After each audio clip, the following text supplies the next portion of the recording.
How many end of season awards should the 27-5 Minnesota Lynx be expecting? Thinking it's going to be more than just MVP. Let's talk about who, what, and why. This episode of Locked On Women's Basketball Lynx Report on this Minnesota Monday starts right now.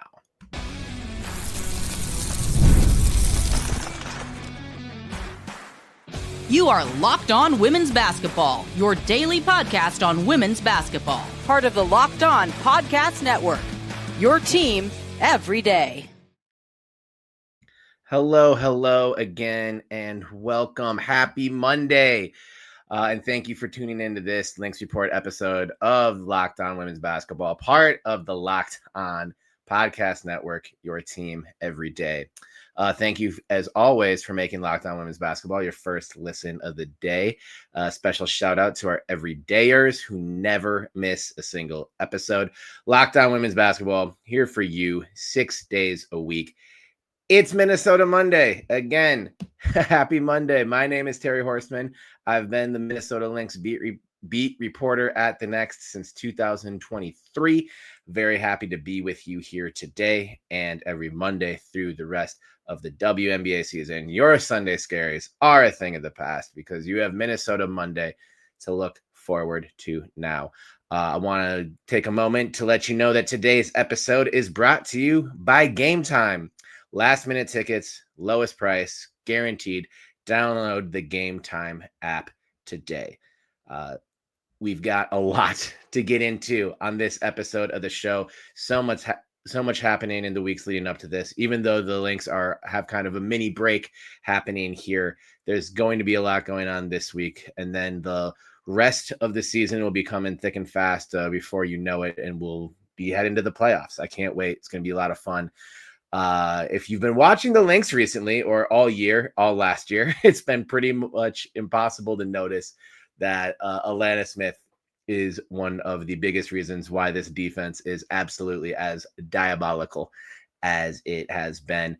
That continued recently, and even in these last few games without Napheesa Collier. Lan has been playing great. And a continuation of how great she's been playing all year. I think it's been kind of a foregone conclusion that there's a first team all defense selection in her future to build on the second team all defense selection last year. Right now, I think it's pretty clear who my defensive player of the year on my end of season ballot is going to be, should be, possibly will be. The season's not over yet. I'm not writing off the last 12 games of the season. But Alanna Smith is really making a strong case for defensive player of the year. That will be the first segment. Second segment, this DiJonai Carrington trade. Off to a really great start. Long way to go, of course, but there hasn't been a ton of in-season trades in Lynx history, so I thought it'd be fun to kind of frame this trade with information from previous trades that the Lynx have made during the Cheryl Reeve era. That'll be the second segment, and if there's time, we'll even compare it to a couple other good mid-season trades that have worked out in Minnesota sports history. There's been a lot of bad ones, but there's been some good ones as well. This one off to about as great of a start as you can hope for. And then the third segment, Lynx have about a mini kind of all-star break here with 6 days between games. Got some time off. It's rare during the season. There will be several practices, though, before they play New York at home on Saturday. So we will talk all about that and what to expect from practice reports this week, injuries, and things like that. So that will be how we wrap up the show today. But yeah, let's talk about this last game in New York on Sunday, 83-71. The Lynx beat the Liberty for the second time this season. And the next two games are against the New York Liberty. Fun little finals rematch in the middle of the regular season. Unfortunately, no Breanna Stewart in this one, no Napheesa Collier in this one either. I would expect that to be the case for these next two games between the Lynx and Liberty as well. So we are denied that great matchup, UConn on UConn action, unrivaled founder against unrivaled founder action, of course. But that's a little bit of a wash, and you got to play the games and with who's available. And I think if you're a Lynx fan, you've got to be pretty pleased with the way these first two regular season games have gone against the Liberty. Lots of players were amazing in this game. Masha Klendikova was incredible off the bench, and spelling Jessica Shepard a little bit. Another great bench performance by Natisha Heidemann. The legend of DiJonai Carrington grows and grows and grows, and we'll talk about that, like I mentioned.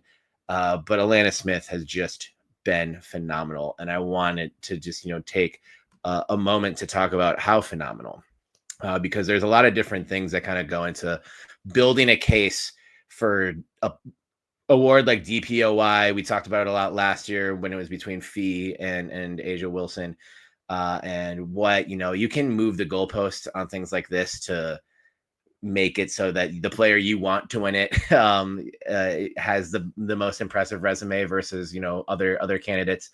But this is really manifesting in a way that I think is impossible to ignore. And I want to start with eye test stuff, because the eye test is often what we talk about first. People will dismiss all different kinds of numbers. You can make the numbers tell whatever story you want. But the eye test doesn't really lie. And these last two games against the New York Liberty, particularly Jonquel Jones, and just the absolute impossible kind of matchup that is for anyone. And Smith has really thrived in both these games. Like I mentioned, both Lynx wins contained Jonquel in both of them, which isn't easy to do. Jones is shooting a pretty good percentage in these games, but in one game went 5 of 7, another 4 of 7. I would guarantee Jonquel Jones gets more than 7 field goal attempts in these next two games. That has to be an adjustment that the Liberty make. I don't think they can beat the Lynx if Jonquel Jones is only taking 7 shots. And only logged a single offensive rebound in both those games. I think the one knock on Lan is rebounding prowess. You may not always have a defensive player of the year averaging 5.4 rebounds per game. I'll give that to you. That number needs to be higher, should be higher, but everything else across the board is just amazing. And she's the type of player who draws the opposing team's toughest assignment every night, doesn't complain, gets run over by a truck, it seems, in every game, and just pops back up and keeps blocking shots and making steals. She's the main reason why the Lynx are the #1 shot blocking team in the league this year. She's one of the biggest reasons why they are the #3 team in steals. We love to reference stocks, steals, and blocks. She's recorded 2+ steals and 2+ blocks in 9 games this season. Recorded 4 stocks or more in 12 games this season. She's currently, as we're talking on Monday, August 11th, second in total blocks with 63, behind Ezi Magbagor. Second in blocks per game, just above 2.0, behind only A'ja Wilson. She's the only player in the league who has had a game with 6 steals and a game with 6 blocks. No one else in the league has done that this year. She's one of 3 players who have 40+ steals and 40+ blocks. The other 2 players are A'ja Wilson and Napheesa Collier. Very familiar names in this debate. Land stocks numbers equal 105. The same as A'ja Wilson. A'ja's done it in 3 fewer games, granted. And Fee is 46 blocks, 42 steals for 88 total stocks.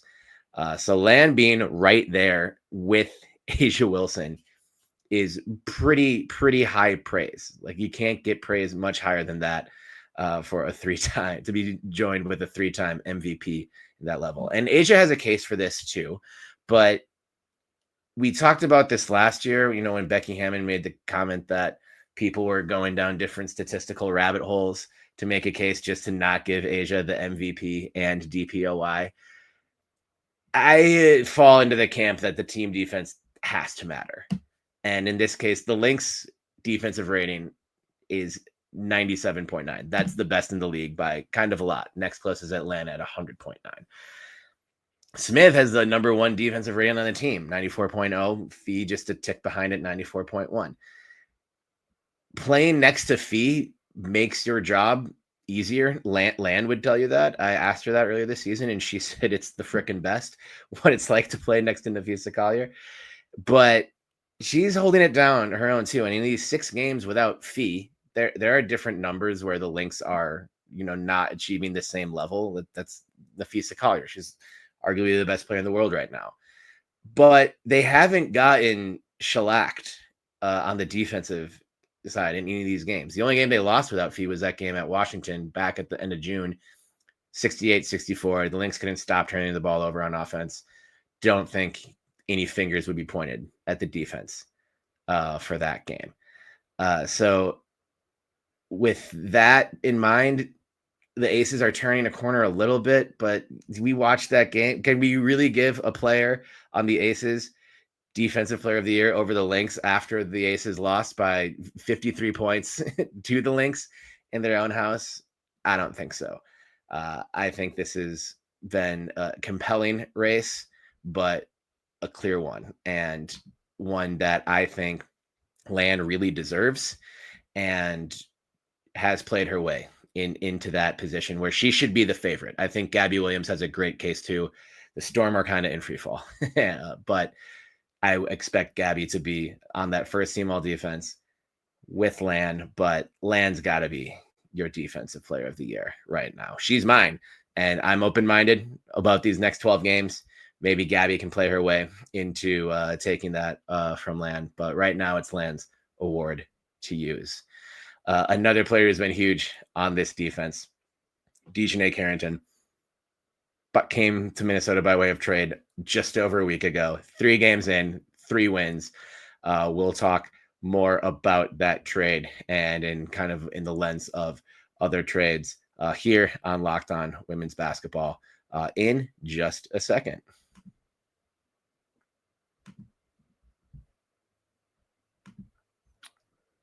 Today's episode of Locked On Women's Basketball is brought to you by Game Time. We've all been there, logging on early and waiting forever for concert tickets to go on sale, only to use your spot for a show you've been dying to see. Live music should be about making memories, not dealing with the stress of ticket shopping. That's where Game Time comes in. Game Time makes getting concert tickets faster and easier than ever. Prices actually drop as it gets closer to showtime, and you can save up to 60% off with their killer last-minute deals. With Game Time, the price you see is the price you pay too. No hidden fees. That is my favorite part of Game Time. I love this app. I use it every week. Take the guesswork out of buying concert and show tickets with Game Time. Download the Game Time app, create an account, and use code LOCKEDONNBA for $20 off your first purchase. Terms apply. Again, create an account and redeem code LOCKEDONNBA for $20 off. Download the Game Time app today. Last minute tickets, lowest price, guaranteed.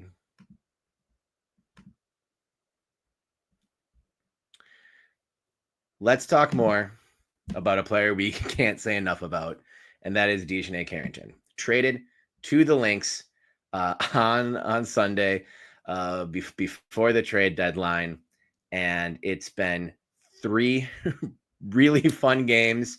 3 wins of all different varieties, 2 of them on the road against teams that look to be in the playoffs. Another game closer than maybe you want to see in the final score against the Mystics. But 3 wins with DiJonai Carrington coming off the bench, factoring in tremendously in all 3. Through 3 games now with the Lynx, DiJonai is averaging just a touch shy of 24 minutes per game, 13.3 points per game. She's shooting over 60% from 3-point range, adding 4 rebounds per game, 1.7 assists, 2 steals a game, and close to a block a game as well. That's about as good of a start as you can hope to see from a deadline week trade. DiJonai, of course, most improved player last year, first team all defense last year. Talked a lot about this on last week's episode with my friend who covers the Dallas Wings, Grant Afseth. And the scenario and the setting and the support that DiJonai is surrounded by in Minnesota has lent itself to be, a match made in a way to generate immediate success. And it kind of is a game changer in a lot of ways. That game changer is a word that gets thrown out, pretty willy-nilly.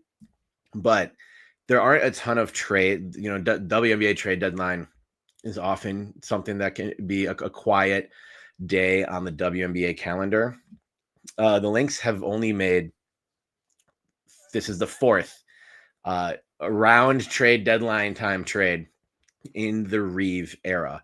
And honestly, it's got a lot of competition for trades that have worked out. Going chronologically, most recent, starting first, last year's trade for Myisha Hines-Allen. Lynx sent Olivia Apupa, Sika Kone, and a future second to the Mystics for Myisha. They, of course, were able to bring Apupa back for the stretch run. That turned out great. Myisha caught some criticism for, again, playing Jonquel Jones in the WNBA Finals. Not an easy thing to do. I think the Lynx really elevated their game, though, once Myisha came over for that stretch run and into the playoffs. I don't know that they win that 5-game semifinal series against Connecticut without Myisha Hines-Allen. And the rest of the league agreed with Myisha getting paid pretty well this offseason to go to the Dallas Wings. 2015, you already know what I'm going to say. Sylvia Fowles. Maybe the best midseason acquisition in any sport ever. So yeah, you can't really put that same pressure on DiJonai Carrington or the Lynx to replicate that immediately. It's not fair. Hall of Famers aren't on the trade market very often for a reason. And of course, the Lynx went on to win the finals in 2015 and again in 2017, with Fowles winning 2017 WNBA Finals MVP honors, on her way to just, certain enshrinement in all of the halls of fame. You don't get many better trade opportunities than that. In 2010, Reeves' first season at the helm, way back in 2010. The Lynx in a sort of more along the margins move, traded Rashonda McCants for Alexis Hornbuckle. Hornbuckle had been a good defensive player, good all-around player, but defensive specialist on that 2008 Detroit Shock team that won the WNBA Finals. Reeve an assistant on that.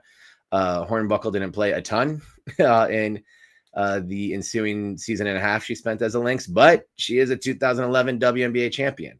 So what all these trades have in common is these players all played in the finals for the Lynx after they were acquired mid-season. So I think that is a fair threshold to have for how we look at this trade in the annals of history. The expectation for this team was to make it back to the finals. So of course that's not all on DiJonai Carrington's shoulders, but I do think this is as promising of a start as you can hope for. We talked about it last week, hoping to get 2024 DiJonai versus 2025 DiJonai. And I kind of regret that framing, because it's not like she's a completely different player. It's just there's different systems. Dallas has a first-year head coach. It's a much younger team. They're figuring things out differently. She was in the starting lineup, then wasn't in the starting lineup. And here it's just you're not going to be in the starting lineup. Though you could maybe make an argument too, when the team is in first place and winning as much as the Lynx have been winning with this group dating back to game 1 of last season. There's not a lot of debate for changing the starting lineup. So it's like, okay, yeah, come in and you're going to be coming off the bench, and that's fine. And now, even though we haven't seen the team with its full complement of resources, but you're looking at a pretty impressive 9-player rotation. And I'm thrilled to death to see how Cheryl Reeve manages these minutes come playoff time. And she's talked about that with DiJonai a lot, about the different things you can do when you have a player with a defensive prowess like DiJonai Carrington, how much it helps Kayla McBride and Bridget Carlton just to add help on the wing, but also you can take Courtney Williams off of a point guard like Skylar Diggins, like we saw in that first game, and put DiJonai on the point and influence the game that way. The Lynx were already a top 2 team in transition offense in terms of just fast break points per game this season. And DiJonai Carrington only elevates that part too. And you could see it especially in that Seattle game. They got out and ran 17 fast break points in that game. DiJonai was a top 3 player in fast break points last season. This is such a fun trade for all of the reasons. And we've seen it in these 3 games. And now, even though things have been going well, I think it's the perfect timing that you have a game on August 10th and not another game until August 16th. You just have almost a full week to just get in the facility every day, get in film sessions, have more conversations with teammates, just spend more time on the practice floor and get even further acclimated. I think it's great to, just you get traded, you take that flight and you just have to hop in a game. You just got to figure it out. And I think a veteran player like Carrington, who's as good as she is going to be able to thrive in that situation. But I don't think you don't want, time off to sap momentum, but I do think this is a good time. Like, all right, we got these 3 games under our belts. How much better can we still get? And I think this is just going not almost too well, because there's no such thing as that, but it's going better than anyone really could have hoped for. And I'm saying that as, a card-carrying member of the DiJonai Carrington fan club. I loved this trade when I saw it. Wouldn't have been surprised if it was like, all right, we're going to fill this out a little bit. And no, we just saw that 2024 first team all defense selection right away. We saw that most improved, all-star level talent right away. And it makes this bench unit so scary for opposing teams. And it's worked out really, really lovely. So they played beautiful basketball in this game against New York. That was a very, very fun second half. And just the deflections and transition and turnovers they're generating, that is going to continue to make this team a problem. I thought pretty clearly that the Emma Meesman acquisition for New York was the A-level acquisition, and then everything else was competing for second place during this trade deadline season. You might call me a homer, but I think DiJonai Carrington might be just as big of an acquisition now. We'll see. 2 more games between these 2 coming up. We're going to keep talking about both of those in just a second.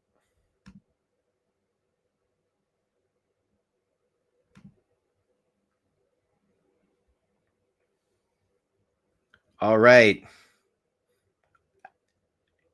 After that very, very exciting weekend, Friday night win, Sunday afternoon matinee on national TV, big dubs in the chat, as I say. I think I'm too old to say dubs in the chat, but you only live once, right?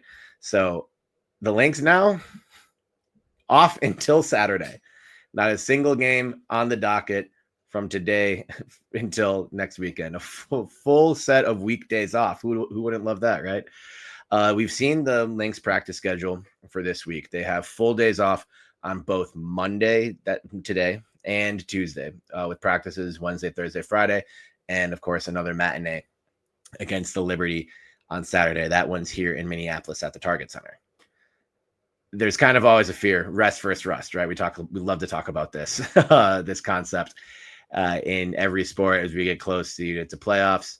I think it's important to mention the Lynx's magic number for clinching the 1 seed is 7 wins in their next 12 games. And they clinched the 1 seed. You would imagine a team that's 27-5 won't have too hard of a time going 7-5 in its next 12. And that number could even be lower depending on who beats who and when over the course of these next 5 days. I think this comes at a great time. I mentioned this when the Nafisa Collier prognosis of at least a couple weeks came out. Look at the schedule. Some better teams coming in here. Teams in playoff position, of course, New York. Atlanta coming up. Tough games all around, right?